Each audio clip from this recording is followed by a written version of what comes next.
If you want to establish totalitarian control over a country, of course you have to destroy the family first.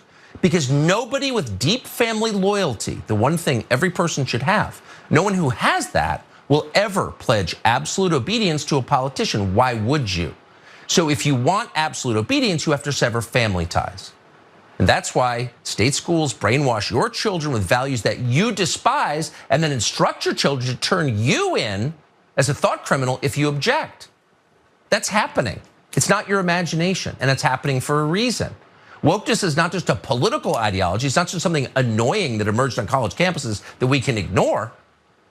It's a state religion that supplants actual religion, which is also being destroyed. There's a reason the strip bars and the liquor stores and the weed dispensaries stayed open under COVID, but the churches didn't. Okay, so credit to Tucker Carlson. He didn't slam on the desk during that. He didn't talk about them turning the frogs gay, but that was just Alex Jones. That's all that. That's equally as deranged as anything anyone says on InfoWars. The idea that I don't even know, since he so rarely speaks with any specificity, it's all vague illusion. I don't even know who he's claiming wants to destroy the family so that you will pledge absolute loyalty to a politician. But I got news for him. As a member of the left, I don't give a damn about him and his family. I don't care what they get up to as long as they leave other people alone. And I feel like the vast majority of leftists agree with that. We're interested in you not pushing your religious values on other people. Outside of that, you can do whatever you want. You want to go bass fishing, or I don't care. You want to do a purity ball? I don't care. I'm not interested in that stuff. And the idea that you do that so that we would pledge loyalty.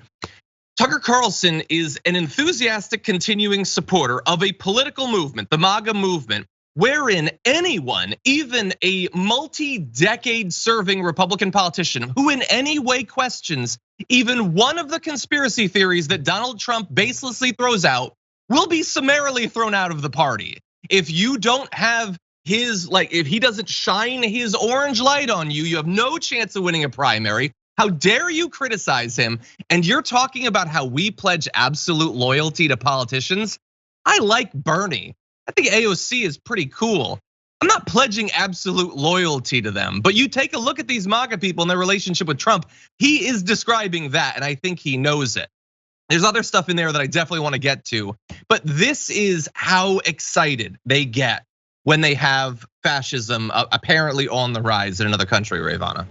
Yeah, I also have not given my absolute loyalty and fealty to Bernie Sanders, but I do have the super fun Bernie Sanders, chairman of the Budgetary Committee shirt on right now that you can get from Shop TYT. You've pledged loyalty.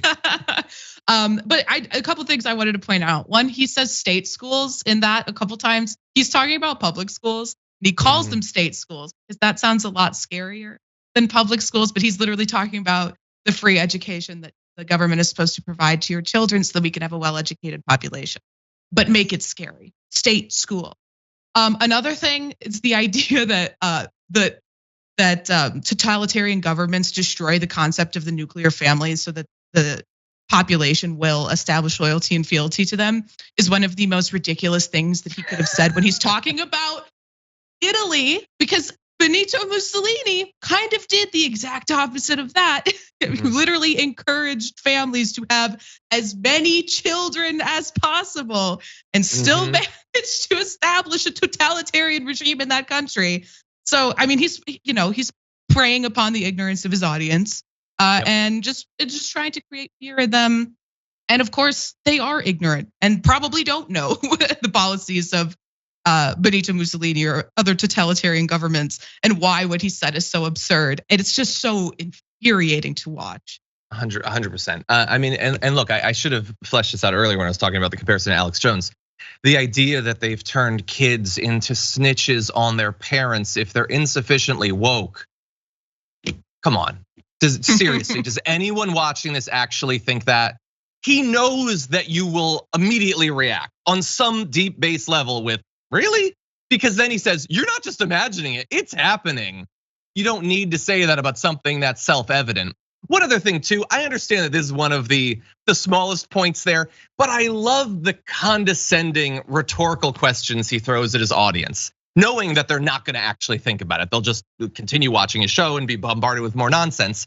There's a reason that the pot shops and the liquor stores were kept open, but the churches were closed.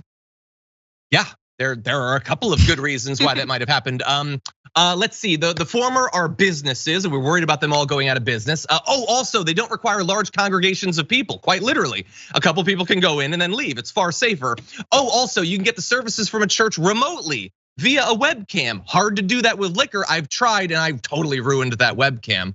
I had to order another one from Logitech. So there's a lot of good reasons. No, but seriously, like think about how self-evidently ridiculous that comparison is. And yet he throws it out there knowing not a single member of his audience is gonna think, wait, that's BS. I'm gonna change the channel. It's just not going to happen.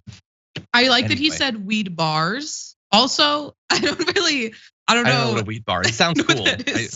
Also, the strip clubs did not stay open during COVID. That's just, I mean, maybe the ones near him did and he was frequenting them or something, but I don't know. I know the ones here did not.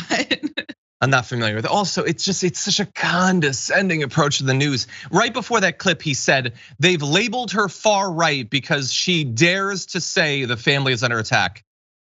No, that's not why she was labeled. She was labeled far right because of the anti-immigrant stuff, the anti-abortion stuff, like a long list of actual policies that you don't want to acknowledge. You'll notice that in his defense of her, he's not citing all of those things. He doesn't want to get into specifics about what she thinks, what she says, and what she'll actually do. It's just let's keep it vague, please. Vague stuff about the family being under attack or something like that.